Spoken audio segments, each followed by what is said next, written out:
Hello and welcome to Channel's Book Club. My name is Olakunle Kasumu, and it's great to be on this show where we discuss all things books. And I hope you are reading. Please get there. Just get right into those books and just read and read and read and read.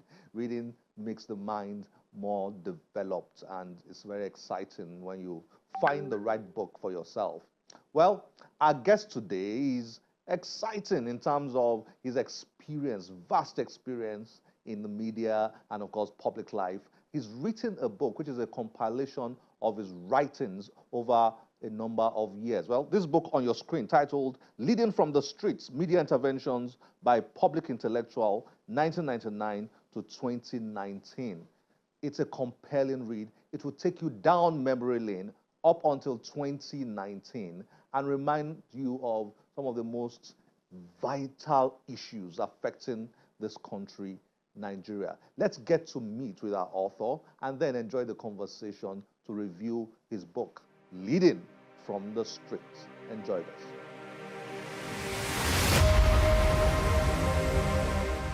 Magnus Onyibe is a public policy analyst, media columnist, and author. Onyibe was a broadcaster with Nigeria Television Authority and a two-time commissioner in Delta State.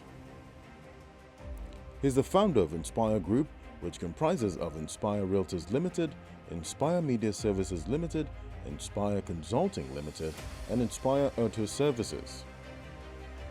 He's a fellow of the Nigerian Institute of Management, Institute of Credit Administration, Institute of Strategic Management, and Institute of Information Management of Nigeria. Onyibe joins Channel's Book Club to discuss his newest book, Leading from the Streets.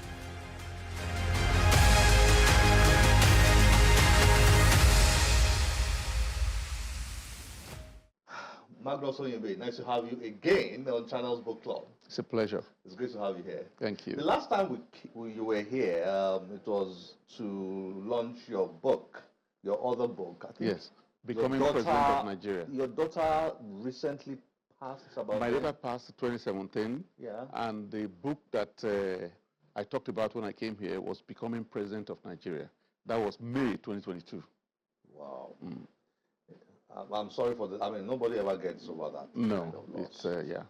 So I think it's in order to say my condolence again. Thank you very much. Yeah. It's writing is a therapy for me, and as we always know, I mean, we hear people who counsel us say that we can't query God. Well, that's quite inspiring. Thank you. Thank you for sharing that. Well, you've got something new out here, Leading from the Streets. I like that title. Thank you. I like that title. And I was looking for a reason behind the title, and I found it somewhere in there. Yes. And correct me if I am wrong, but my understanding is leadership is not just about political office. Correct. Which I think is a big mistake we make in Nigeria. The word leadership, I think, is grossly misunderstood. But, I mean, reading that from here, leadership really cascades. Absolutely. Everybody's a leader at one level or another. Absolutely. Is that the reason for that title? That's it. You know, that for too long, some of us fold our hands and lament, blame government for all sorts of offense and whatever. And we think all the blame should go to people who are elected into office. And I'm saying, no, that's not really the way it should be. People who are elected into office actually have the responsibility, but we as individuals also have responsibility because we're leaders in our own small ways. Yeah. If you're a mason, you're a bricklayer, you know, or a carpenter, you know, a plumber, once you lead one or two or three people, you're a leader. And if you can make a difference in your little way, by the time you aggregate all the differences being made here and there, it will become something solid. So we have to lead in our little way. If the small differences that we make can aggregate into something big. Hence the title, Leading from the Streets. But yes, it is not essentially a leadership book. No. Media Interventions by Public Intellectual between 1999 and 2019. Those were the years you wrote about 1,000 articles, right? Yes, over 1,000. Over 1,000 articles. Incredible. And then you picked 77 of them and compiled them in this, into 7 chapters. 7 chapters. Can you just take us through this? The 7 chapters are focused on different areas. Yes, so the first, one, for instance, is part 1, for instance, is democracy, government and governance. Yes, so all the articles they have to do with this top topic. Yes. 2007 elections and national interests. Exactly. EU protesting against protesters. It happened this time. Even this time it happened when people were protesting against President Tinubu and INEC. There are people protesting against those protesting, whatever. So it's a pattern, Wow. I'm looking at the articles there. Loans. Let's start judging government by the jobs created. I love that. Yes, somebody asked me a question with respect to that. Look, every time we talk about budget, XYZ billion has been allocated to this sector, XYZ billion has allocated to that sector, and they talk about some magical things that money allocated would do. That's not the right thing to do. The most important thing is for employment. People need to be employed. Bottom line. Why? Bottom line. Because once people are employed, they will earn income. If they earn income, there will be progress. Dangote built Obajana Road, for instance, with cement. And we saw things on TV, promos on TV, about the trickle-down benefits. In the society, the economy along that line was boosted because farmers, people who provided services and stuff like that and whatever, That's what we should be looking at. Not just that, 300 billion has been, how many jobs is that 300 million going to create? And we go back to find out, they did actually create those jobs. So part 2, what do you have there? Part 2, it's politicking and politics. Yes. Yes. So it has election 2023, Buhari versus Obasanjo. It has the ugly side of emergency rule. Of course, you remember when the emergency rules were created. It has, yes. Is there justice in this world? It has Jonathan and angry Nigerian youths. It has Lai Mohammed to inform. Or inflame. Exactly. Well, so it has, with Me Too, the chicken has come home to roost. And of course, the misfortune that he went into. Bukola Saraki, time to shine or melt. Okay, so all these are about politics, and politicking, whatever, so those are the issues. Part 3? Yes, part 3 has banks and their siege on delinquent creditors. They're just about to do that again now. Accepting the past-facing exactly. future. The thing I dwelt on in that one was that, he came with zero tolerance for corruption and started fighting every shadow, everybody and whatever. And what happened? Businesses fled. The international businesses fled. I wrote it there that they were going to flee, that we're going to go into a recession. And soon after we went into recession. Because both the good ones and the bad ones will now be scared to do business with Nigeria if you're flogging the ones that you think did wrong, But that's not what they're doing in this regime.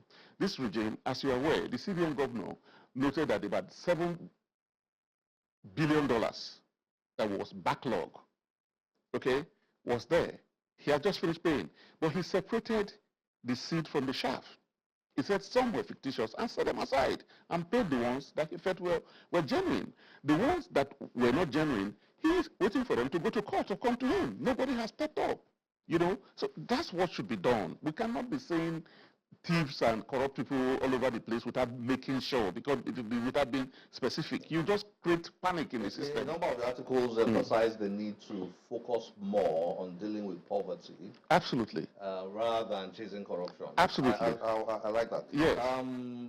Although they're connected though, but you did make the point in your article. Part 4, leading leaders and leadership, because of our time. Yes. Leading leaders and leadership. I like the one there. there are a lot of there, like Gordon Emefiele from Yes, zero to hero. yes. Question. Yeah. Question mark. Notice. Well, Question yes, mark. exactly. Yeah. From zero to hero with a question mark. Jim Ovia putting the shine on Africa's rise. Yes. You wrote quite a number, dedicated a number of pieces here to individuals. Yes, for the private sector. Yes, Aisha yes, you know. Buhari, Yes. President Jonathan, Patience, patience. You know, Jonathan, the Queen herself. Yeah. You know, Mugabe. You know, so it's not only the despots as well. Yes. I track them. Then ethnic nationalism, separatism, and religious insurgency. That one was a very dicey one. Something that you haven't noticed. It's probably the only book, you know, I may be wrong, that on every chapter there's an afterword writer. Books usually have one afterword writer for the entire book. But for every chapter, there's an afterword writer, and it was for a purpose. I picked authorities in that area to validate what I had written like long ago.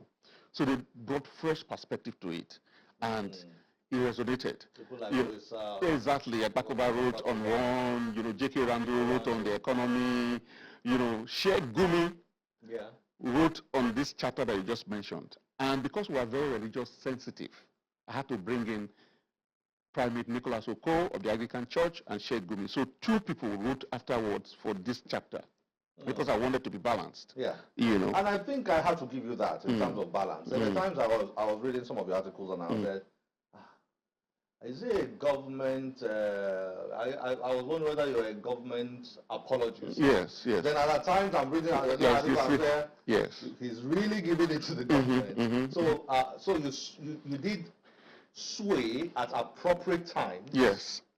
You seem to be somebody who defends what is right when it needs to be defended, regardless of whose cause is God. Yeah, regardless of the opinion of who has done it or not. Absolutely. And I think that in Nigeria, I think we need to learn to be less sentimental. You know, while we have our opinions, we need to learn to be more objective. That is my humble observation. Yes, and give people a chance. Yes. Don't just jump into their truth. Yes, Don't just be biased. Yes, exactly. Don't be biased. You're just like that. Yeah. If they do the right thing, you commend them. If they do the wrong thing, you knock them. Yeah. Wherever, you know. Yeah, and I think that's a problem that a lot of Nigerians who follow politics, that's a challenge that they have. If you follow this candidate, you have to learn to criticize that candidate when they get it wrong. And if you oppose that candidate, you have to learn to commend that candidate if they get it right. Absolutely. But we are not like that in Nigeria. We're not wired like that. We have blind followership. Once we get beholden to somebody or a cause, we don't get swayed. We just remain there. Even if the person just, you know, committed murder, we say, you know, he was messy murder, whatever, you know, it's not bad murder, you know, and stuff like that. You know, people are not really altruistic and not, you know, fair in judgment. They just get biased and they hold on to their bias no matter what, you know, which is wrong. It's blind loyalty as far as I'm concerned. We have to be objective. I think reading through your articles, I think kudos to you for. Thank you. Yeah, I will judge this as being balanced because I saw both sides. Yeah, both sides, you know, a number of times. But because of our time, you know, there's something you wrote in that article I said I'll go back to. The one titled, let me see, let's quickly get it out. The one titled Budget 2018, Stranger Than Fiction as Presidency Accuses NAS of Usurpation. You wrote that on June 25, 2018 in The Punch. Yes.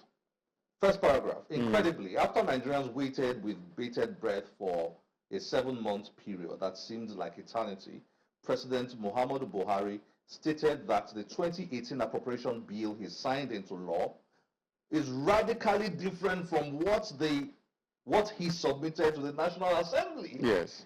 According to him, the National Assembly did not only cannibalize it, the lawmakers engaged in a bazaar by increasing allocations to themselves. Yes, what has happened to me, it's a bit of a misnomer. You know, and we have been going on with this for a very long time.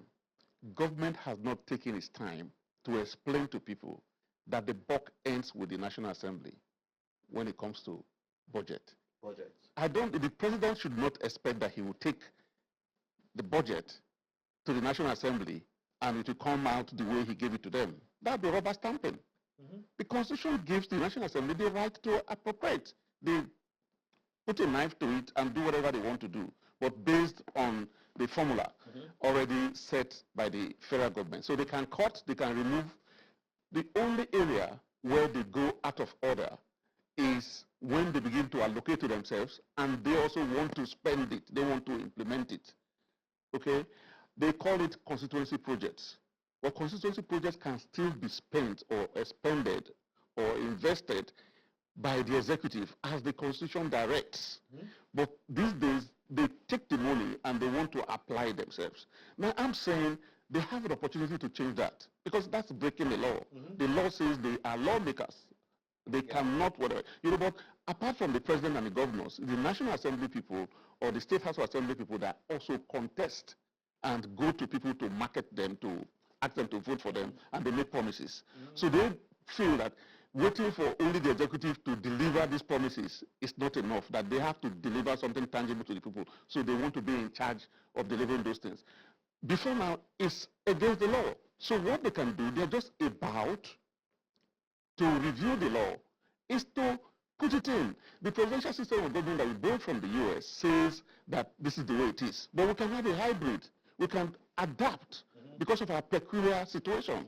But, I mean, do you feel prophetic? Because, I mean, you wrote this in 2018, and here we are in 2024, and we are seeing it live. I mean, it's still happening.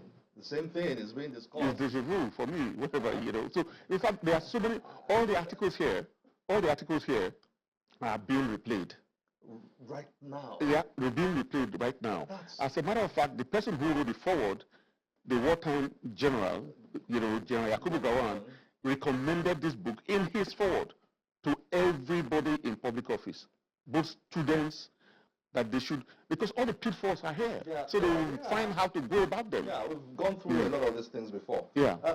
Sorry, I have to read this again. In the same article, that's page 79, and this one, I didn't know whether I should be crying or laughing. Under the watch of this government, you wrote in 2018, petroleum pump price has gone up from 47 naira to 145 naira.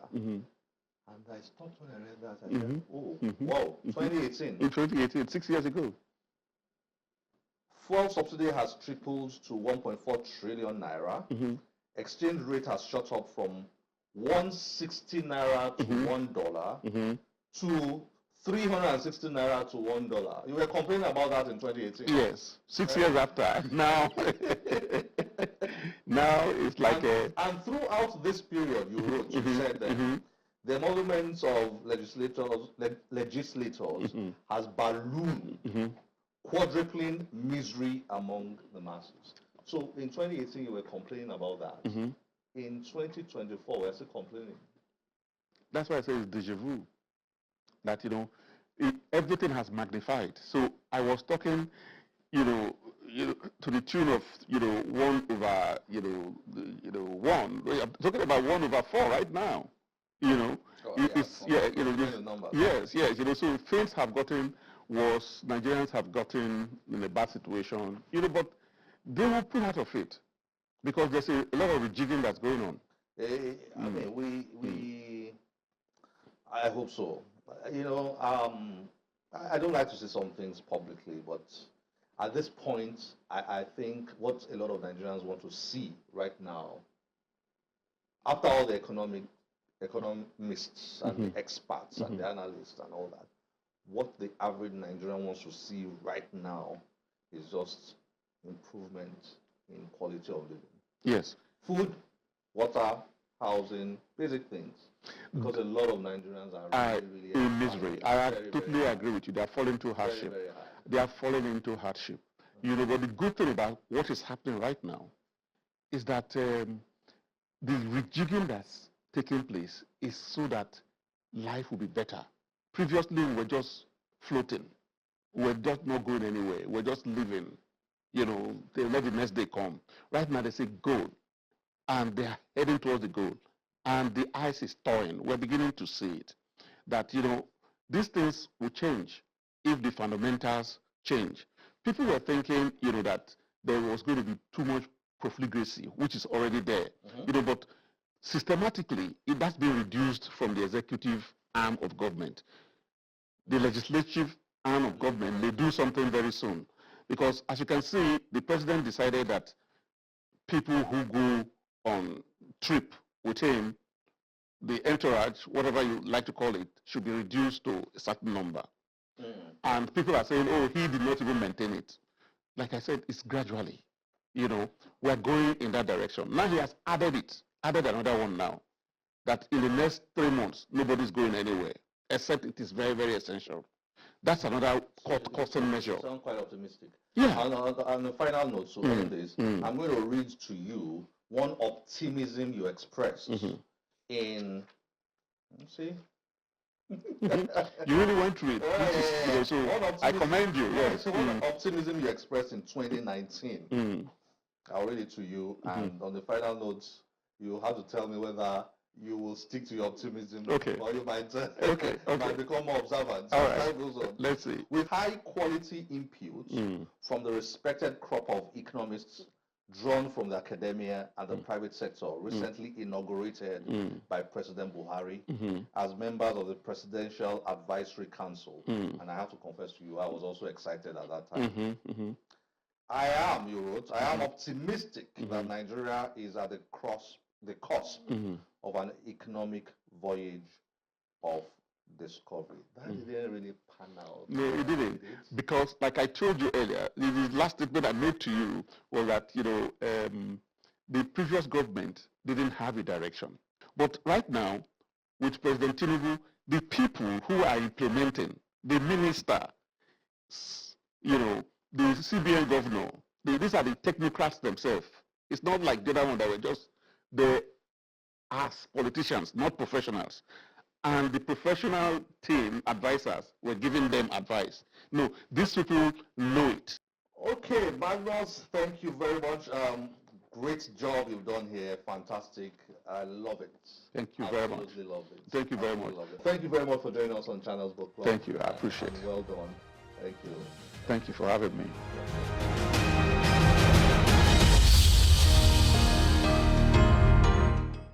So much to digest there. So much. Magnus Onyibe has done splendid job. You need to get yourself a copy of that book and send us a message via any of our social media handles, email, or whatever it is. Just let us know your thoughts about this book and, of course, the author. What a great mind. Well, this is where we have to end the show today. As always, we'll be delighted to get your feedback through any of our social media platforms displayed on your screen. My name is Olakunle Kasumo. Remember, one great book can change your life. Bye-bye.